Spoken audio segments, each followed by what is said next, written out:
A doorbell camera can literally capture anything and everything. So make sure next time when you're trying to pull out a wedgie in front of your doorbell camera, don't do it, because then your mom's gonna call you and then be like, hey, did you wash your hands? Because I just saw you pick out the biggest wedgie of my life. So don't do that. But the big thing is that it can capture even the most scariest moments of your life. So there is this footage that is going around all over social media, and is of a guy that is approaching a door or a house, and the doorbell camera captured this. And you see him notice that the camera is there, so he turns around like if he's walking away, and he goes back to the front door where the doorbell camera is at, and he tries to cover it, and that's the last thing you see of that footage. This video was released after the kidnapping of Nancy Guthrie, which she was kidnapped from her home in the middle of the night, just all of a sudden, and nobody knows to this day where she's at, who's kidnapped her, any information, nothing has came about. And she's an 84-year-old lady that needs her medications, that needs care, and is still nowhere to be found. It's already been almost a month since she's been kidnapped, and the whole world has been wanting answers as to why Nancy was kidnapped in the middle of the night in her own home from her own bed. This is what we know so far.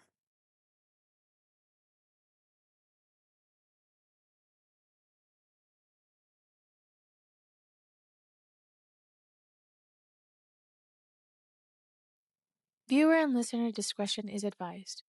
This episode contains discussion of sensitive topics that may be distressing for some audiences. Please take care while listening, and if these topics are triggering for you, we encourage you to prioritize your well being.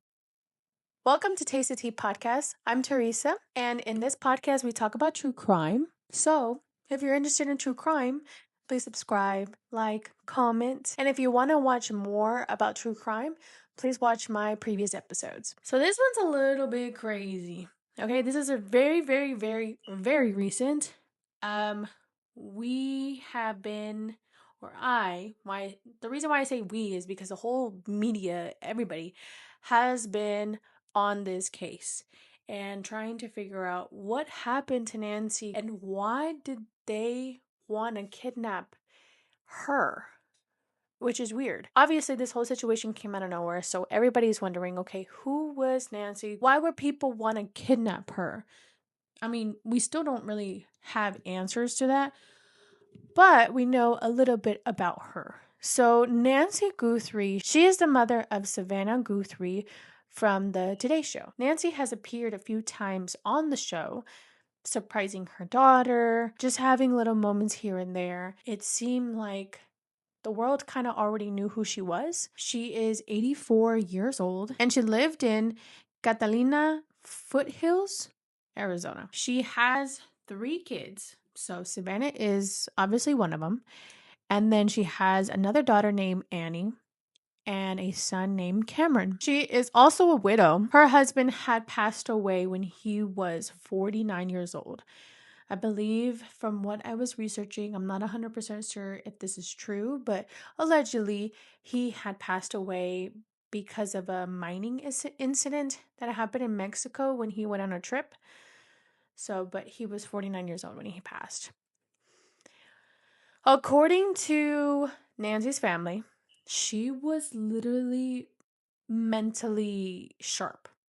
She was a really intelligent person at her age and very independent as well. But she did live alone in her home, which is for me personally a little bit concerning since she was 84 or 86 years old. I already forgot, but she was 84 years old and she did live alone. She had limited mobility. So there was a few things I know. I'm pretty sure she had a cane. She required her daily meds for chronic conditions like heart issues and blood pressure. So she can't go a day without her medications. Now that's very important because that comes up later on. But yeah, so she was limited mobility. She had limited mobility and she had to take these medications, which personally, I feel like I would want to be there with my mom and not really, and her house is huge from what I saw. So I wouldn't want my mother to be living alone in those type of stages, but everybody is different. That's just my opinion. That's my what I would prefer to do. But like I said, everybody's different. Everybody lives differently. So take that with a grain of salt. Don't take that offensively, anybody. But that's just me, right? Besides all of that, she was very active in her community. So she would always go to church every single Sunday. She was always constantly making friends. She had friends in her community, so everybody kind of knew who she was. So if anything were to happen to her, they would immediately be concerned because she's not the type to just disappear randomly. On January 31st, this is the day before her disappearance. So this night she had went to a gathering or a party at her daughter Annie's house. And she ended up taking an Uber from her home to the party. She gets to the party at 5:30 p.m. Around 9:48 p.m., Nancy gets dropped off by her son-in-law, which is Annie's husband, uh, Tommaso, I think that's how you pronounce it. I'm sorry if I mispronounced that. So that was around 9:48 when he dropped Nancy off. Allegedly, her son-in-law leaves at 9:50 p.m. and she's already inside at that point. Now, at 1:47 a.m. on a Sunday, which is the day that she disappeared, February 1st, the doorbell camera picks up a motion, and it's a masked man or individual with black gloves. So you can't really tell who it is. You can just you can see his eyes, you can see his mouth, but you can't see anything else. He's wearing like a book bag. It looks like cargo pants maybe, and a sweater. You can't really picture anything else. So you can't picture what color it would be because it is black and white. But the footage was released by the FBI basically kind of around February 10th.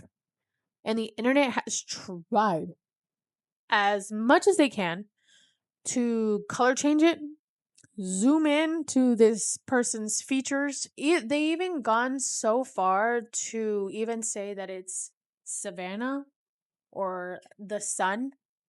What was his name? Oh my god. The son or even the son-in-law. Which is crazy. I mean, it would be really sad if that was the case. If that was that would be such a plot twist. So I hope that's not what it is. Or who it is. But yeah, people have tried to do their own investigation. It's even to the point where they even use AI. So like you can even put the video into Grok or into ChatGPT or whatever AI software and ask it to change the color or to change it to what they would think or it would think that it would be the colors of the video or whatever. Yeah. Or even take off the mask. So there is a video or there's a picture that I saw of somebody trying to ask AI. So they would use the video and they would put it into an AI software and ask it to kind of identify who the person is. And it's so creepy because of how how much technology has grown. Because it would literally put a face on the person. Like it would take off the mask. Like if they would take off the mask and show their face. Like it literally looks like that. They just placed a face on the person and it looks kind of real. Obviously, I mean, it doesn't really match anybody, but we don't know, right? But the whole internet is going crazy on this video and trying to uh, and do their own investigation. When it comes to the internet, when it comes to trying to figure out who's who, where to go, or what's what, you can find anything and everything, and everybody is going to investigate on there. It's like if they're literally personal investigators, and they're better than FBI. Trust me, because they be getting in the r- details every single day. They be putting everything up. I I look at Reddit and I'm like, wow, I would have never thought about that. But they're really good. But yeah, so the internet is going crazy on this footage. There are other footages that have been released. So there's another one of what I found on TikTok. I could not find the original for whatever reason, but there was this person that posted on TikTok of a cop car kind of doing its turns in the neighborhood. Not kind of, doing turns in the neighborhood. And it was in the area of Nancy's house. So it seemed like Nancy lives in a little like roundabout.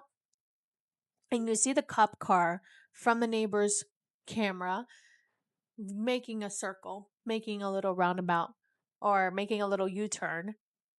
And it was allegedly because of a man that was roaming around in the neighborhood. This was around 10 minutes before the kidnapping, allegedly.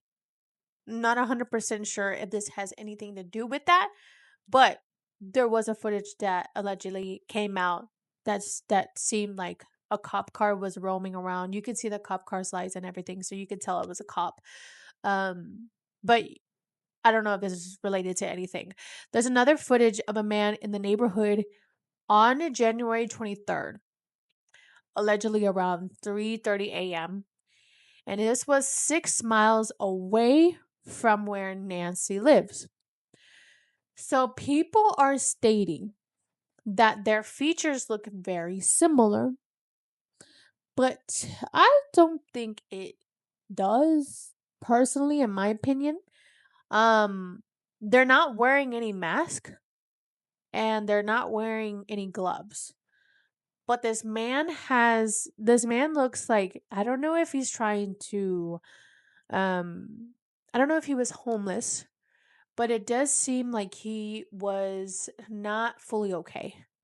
It seemed like somebody was chasing him or something. I don't know. He was looking around very suspiciously. But yeah, so he kind of puts his back towards the door and tries to ring the doorbell, and you can see his face slightly for like a split second, and then he turns around, and then you can no longer see his face. But people say that he could look like him, or he looks like the kidnapper. Like I said, I personally don't think so, but it could be, because the mustache on this man kind of seems more longer and fuller than the one in the footage of Nancy's home.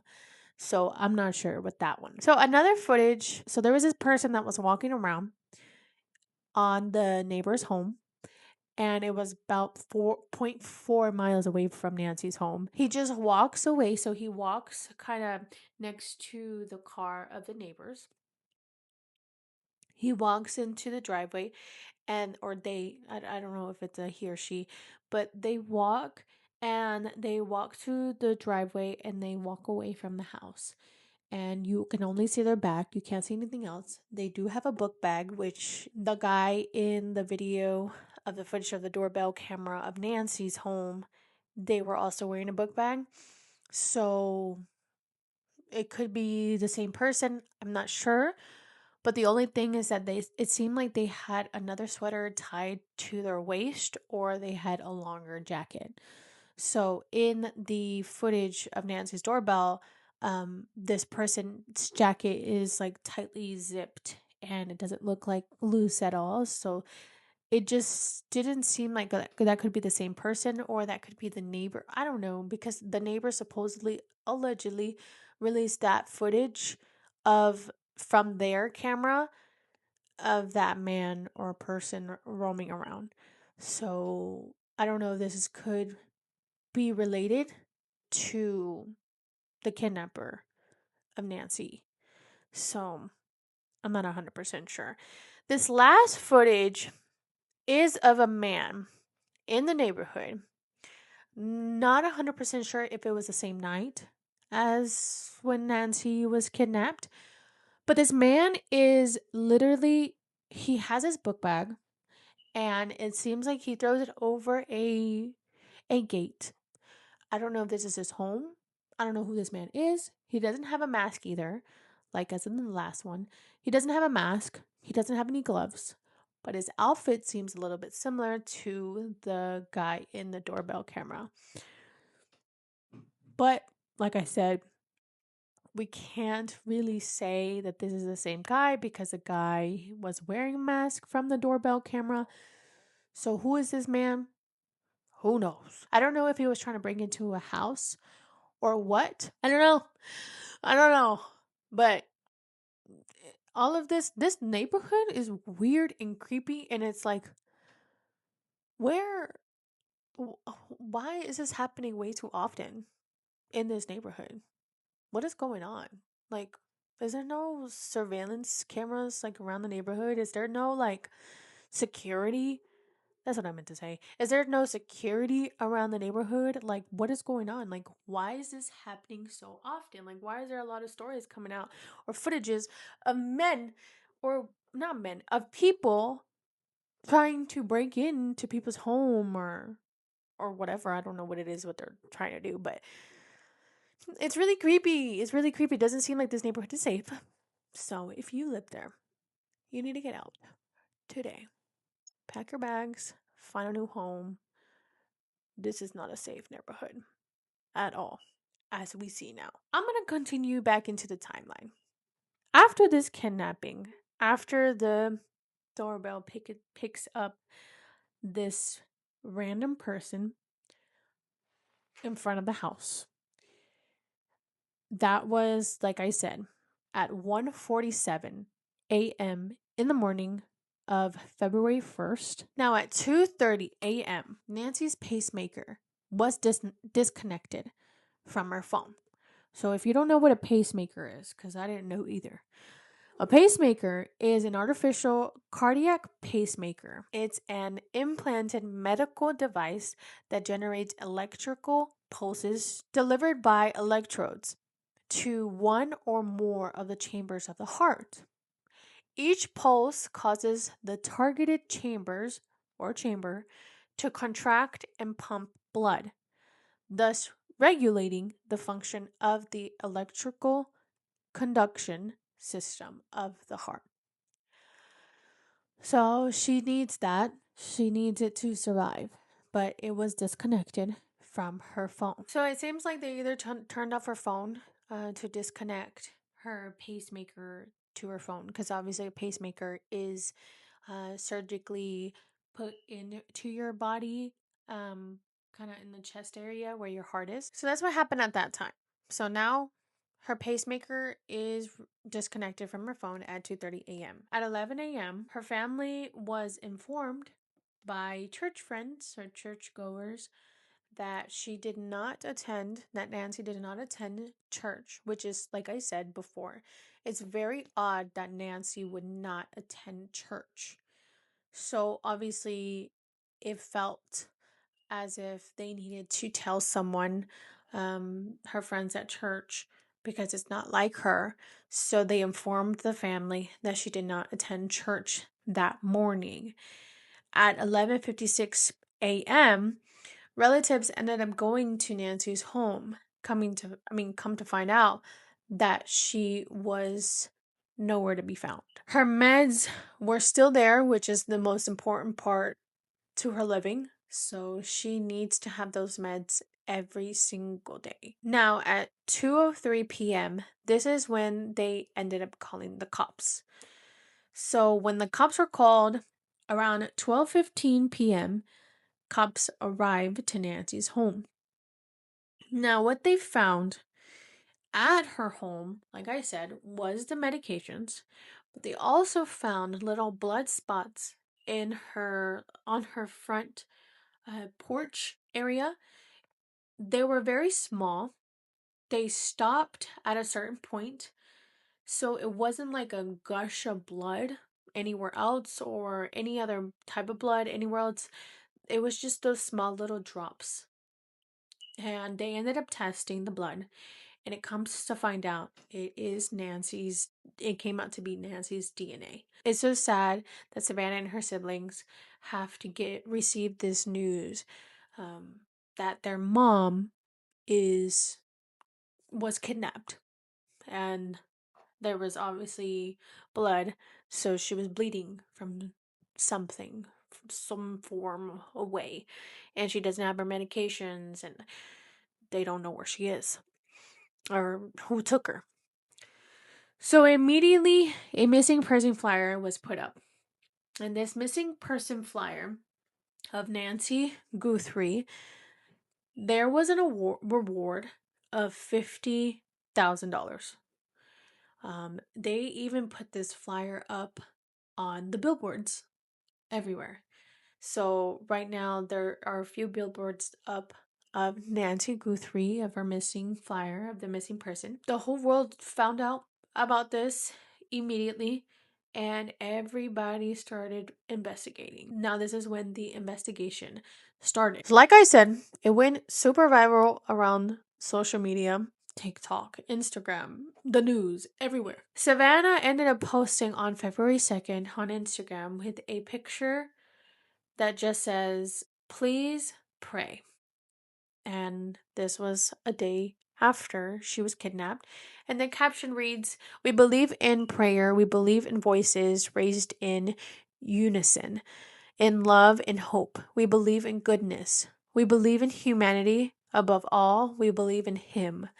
Thank you for lifting your prayers with ours for our beloved mom, our dearest Nancy, a woman of deep conviction, a good and faithful servant. Raise your prayers with us and believe with us that she will be lifted by them in this very moment. We need you." So sad to have your mom missing like that in that type of way, and not know where she's at and not know if she's okay. And then Savannah ended up immediately posting after that ended up posting a video on her Instagram, and it's with her and her siblings. And this was posted on February 4th. On behalf of our family, we want to thank all of you for the prayers for our beloved mom, Nancy. We feel them, and we continue to believe that she feels them too. It was scripted, so they were reading something off of a paper. Some people feel like it seems skeptical. It seems kind of weird. The brother, the brother, the son of Nancy, seems to not be crying, and the only ones crying is Savannah and Annie. So I don't think it's weird. I mean, maybe they like don't have the words right now because it's such a like traumatic situation. Maybe they just had to write it down, and that was the only the only way that they could speak. So I don't think it's anything crazy. Cameron did not speak in this video, only Annie and Savannah. So that was another thing that people were like, "It's Cameron." I mean, I hope not, but they were going for the Cameron. They were very, very skeptical about that. This next video that Savannah posts on her Instagram is of Cameron this time speaking, and it does seem like he is reading something as well. This is Cameron Guthrie. I'm speaking for the Guthrie family. Whoever is out there holding our mother, we want to hear from you. We haven't heard anything directly. We need you to reach out, and we need a way to communicate with you so we can move forward. But first, we have to know that you have our mom. We want to talk to you, and we are waiting for contact. And again, the caption reads, "Bring her home." This next one was posted on February 7th, and it was a video of the siblings again, so Savannah and her siblings, talking about that they received a message from the kidnapper. We received your message and we understand. We beg you now to return our mother to us so that we can celebrate with her. This is the only way we will have peace. This is very valuable to us, and we will pay. Allegedly, the kidnapper demanded 6 million in Bitcoin, which, well,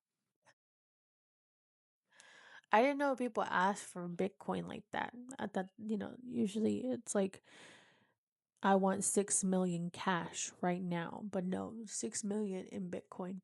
Very particular. There were a few more posts that were posted of Savannah or from Savannah or of Savannah after this video specifically. But there was one that stood out to me, and it was the one that was posted today, February 24th. And she basically says that they still have hope, but that they know that she may be lost, that she might have already passed. And which is really sad to kind of admit to the public and to yourself that your mom could possibly already be gone. We still believe that she can come home. Hope against hope. As my sister says, we are blowing on the embers of hope. We also know that she may be lost. She may already be gone. She may have already gone home to the Lord that she loves and is dancing in heaven with her mom and her dad and with her beloved brother Pierce and with our daddy. It's already been almost a month since she's been gone without her meds, without any information of her. But they still want their mom home. So they still want to know where she is, and they want to bring her home, if is alive or deceased. So now the reward has gone up to $1 million to find her. And she put in the caption a phone number that you can call to give more information if you knew any information of Nancy Guthrie and where she is. And you can state it anonymously if you would like. And they're also donating $500,000 to the National Center for Missing and Exploited Children. So they're really, really, really, really trying to find their mother. Because it's almost a month. So to not know any information but the messages that they received from the alleged kidnapper and was asking for all that money in Bitcoin, and that's that. It's crazy. It's already been almost a month and they still can't find their mom. So they're demanding answers. They're demanding anyone with any information to come out. It's so sad. It's so sad. Like, to even think about that. To have your loved one to be gone and not know if they're alive, but have that kind of like thought that they could possibly be gone already. And it's been a month, or they've been taking a month to find her. It's crazy. I don't know. But no more updates have been released, and the case is still ongoing today. Nobody has been found, and no other information has been released. So, yeah, I don't know. This really made me kind of emotional right now, because it's like, to know that your mom is, like, you don't know if your mom is okay, and she's been gone for almost a month, and has been kidnapped from her own home, from her own bed. I can't. I can't. I'm about to get on my period, TMI, but very emotional. It's still a very sad situation. And I just can't understand how someone could do this to someone's mother and not think of their own. I don't know, but that's the story of Nancy Guthrie for right now. And if there's any more information coming out, I'll make another update on this case. Hopefully soon we will know what happened to Nancy and who kidnapped her and if she's okay. But yeah, I hope you guys enjoyed this video. Let me know if you want to talk about anything else. And yeah, but I can't wait to see you guys in the next one. Okay, bye.